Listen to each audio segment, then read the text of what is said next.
Assassin's Creed Shadows could have been great. Set in feudal Japan, the most requested setting in the franchise's history, featuring two protagonists with deep historical and cultural relevance, and some of the best stealth mechanics we've seen in years from Ubisoft.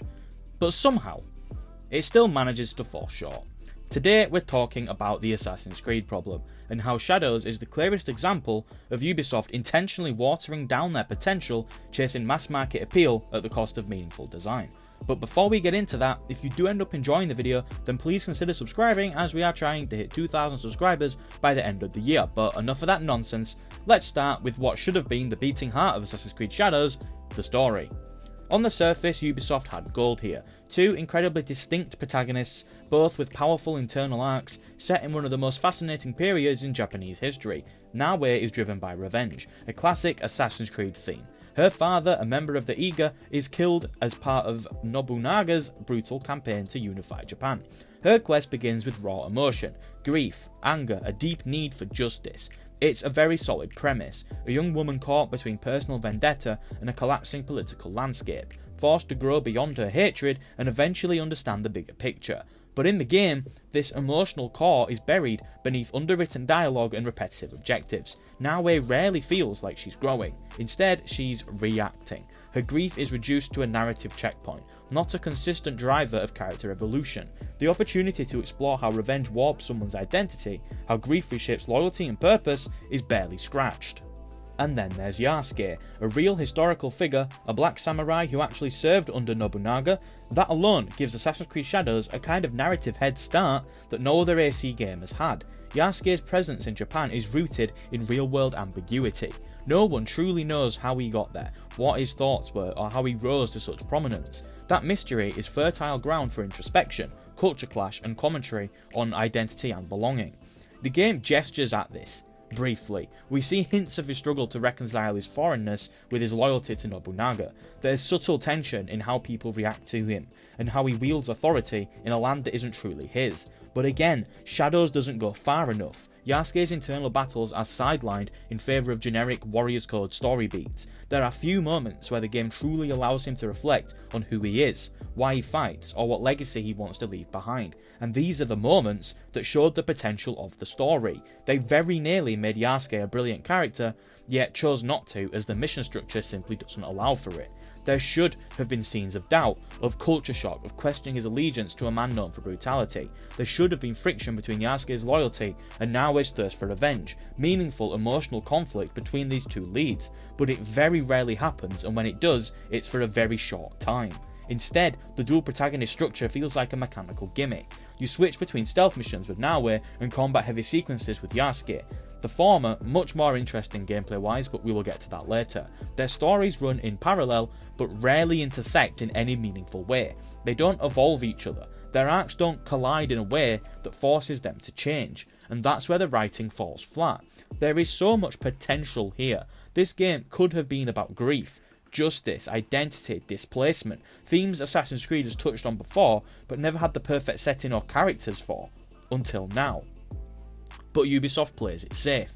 The narrative sticks to the formula. Naoe becomes the assassin, Yasuke becomes the warrior, and their stories are stretched thin to justify a bloated runtime rather than told with depth and restraint. It's not quite as bad as it was with Valhalla. With Valhalla, they chose to completely gut any form of momentum the story could have had in order to give you boring region-specific story arcs. Shadows does the same thing, but isn't quite as laborious. It's frustrating, not because it's bad, but because it absolutely could have been so much more.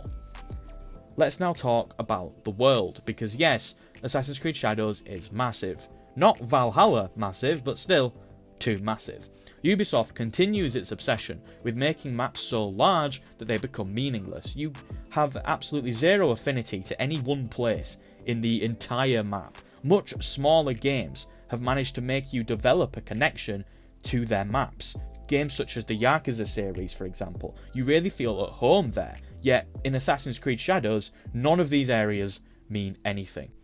The sheer scale of the world is impressive at first glance. Sweeping fields, mountain passes and war-torn fortresses, but after a few hours this illusion cracks. You begin to see the copy-paste design, forts that are just slight variations of each other, towns that offer little more than vendors and fetch quests, shrines, bandit camps, all spread across the map to create the illusion of content, when in reality it's all just busy work. And the biggest problem?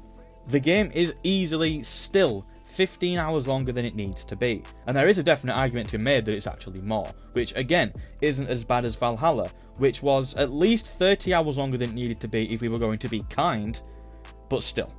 You could trim half of the missions, half of the side objectives, and not lose a single meaningful story beat or gameplay system. In fact, the experience would probably improve, because right now, Shadows feels like it was designed to waste your time, not to respect it. And then there's the skill system, and this is where things go from bloated to downright dumb. So here's how it works. As you play the game, you earn upgrade points. Standard stuff, you kill an enemy, you gain progress towards a point. Complete quests, you're rewarded with points to spend on new abilities. Cool. Except you can't use them. Not right away.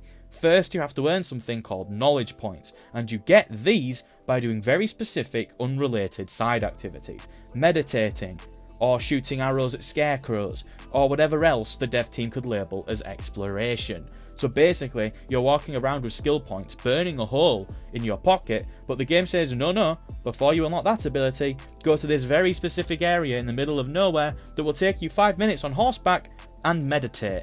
Great, now do that 5 more times and we'll let you spend an upgrade point. It's not progression, it's padding.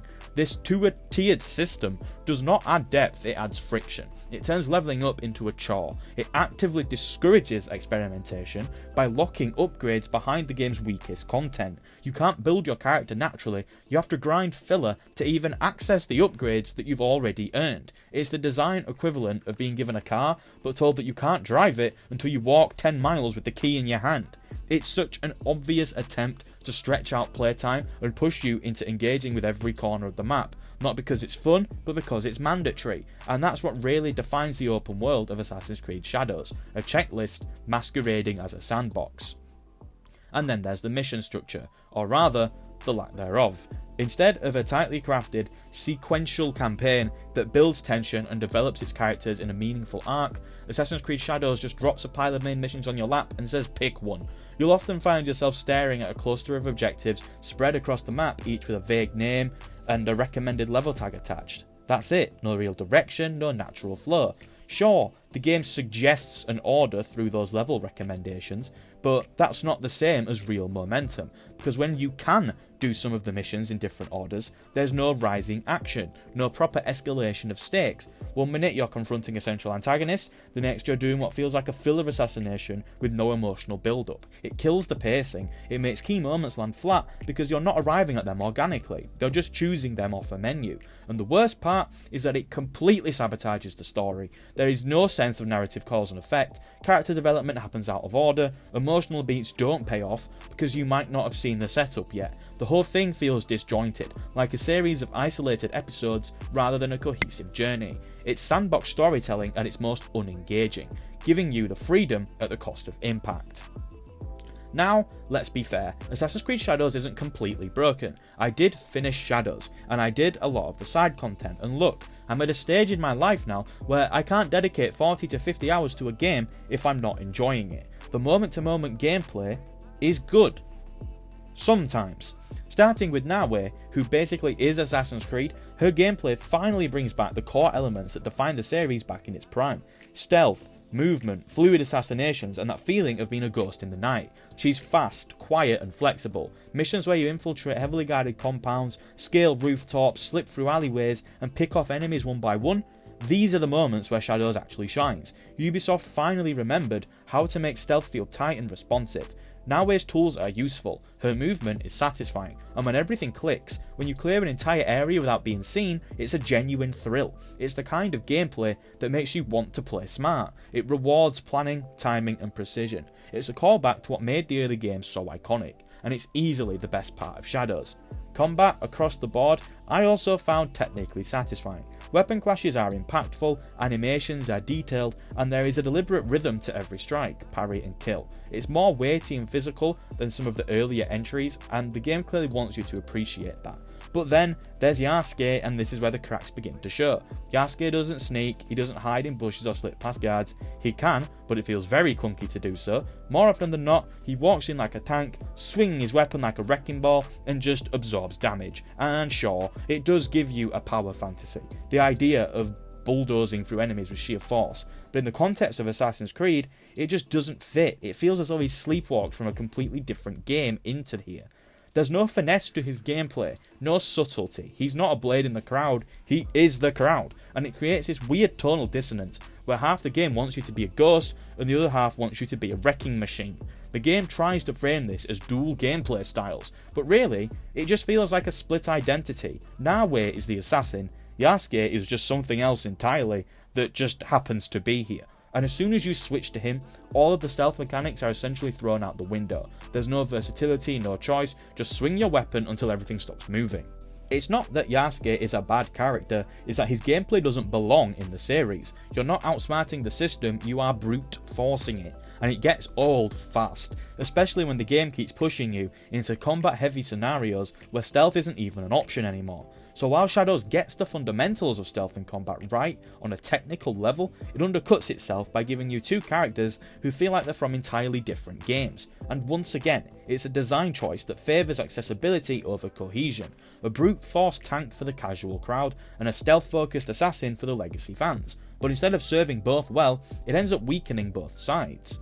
So now, to get back to the title of the video, the Assassin's Creed problem.